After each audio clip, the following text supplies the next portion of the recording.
காமராஜர் இறந்த உடனே அவர் வாழ்ந்த வீட்டுக்கு இன்கம் டாக்ஸ்ல இருந்து ஆபீசர் வராங்க. வீட்டுல இருந்த காமராஜர் உதவியாளர்கிட்ட நாங்க வருமான வரித்துறையில இருந்து வரோம். காமராஜர் இந்த வீட்டை கட்டி எத்தனை வருஷம் ஆகுது அப்படின்னு கேட்க, ஐயாக்கு சொந்த வீடு எல்லாம் கிடையாதுங்க, இது கூட வாடகை வீடுதான்னு சொல்றாரு உதவியாளர். காமராஜர் எதுவும் நகை நட்டு வச்சிருந்தாரான்னு கேட்க, ஐயா வாட்சி கூட கட்டினது கிடையாதே அப்படிங்கிறாரு உதவியாளர். காமராஜர் உதவியாளர் சொன்னதை எதையுமே நம்பாத அந்த இன்கம் டாக்ஸ் ஆபீசர் நேரா போய் காமராஜர் பயன்படுத்தின அலமாரியை திறந்து பார்க்கறாரு. உள்ள 2 கதர் வேட்டி, 2 கதர் சட்டை, ஒரு கண்ணாடி, ஒரு பேனா, 2 ஜோடி செருப்பு. பக்கத்துல சமையல் அறைக்கு போனா 6 சமையல் பாத்திரம். கூட வந்த அதிகாரி, இவர் ஏழன்னு பதிவு பண்ணிக்கவா ஐயா அப்படின்னு கேட்க, இப்படி ஒரு முதலமைச்சர் இருந்தாருன்னு சொன்னா எதிர்காலத்துல யார் நம்புவா, பரம ஏழன்னு பதிவு பண்ணுங்கப்பான்னு சொல்லிருக்காரு அந்த அதிகாரி.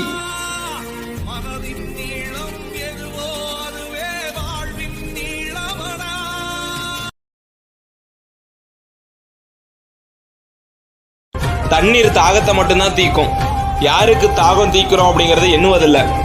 அது போல மனிதர்களோட பணத்தையோ குணத்தையோ வச்சு பழகிறாத. பணம் எப்ப வேண்டுமானாலும் இல்லாம போலாம், குணம் எப்ப வேண்டுமானாலும் மாறலாம். நீயாவே இரு, தண்ணீரை போல.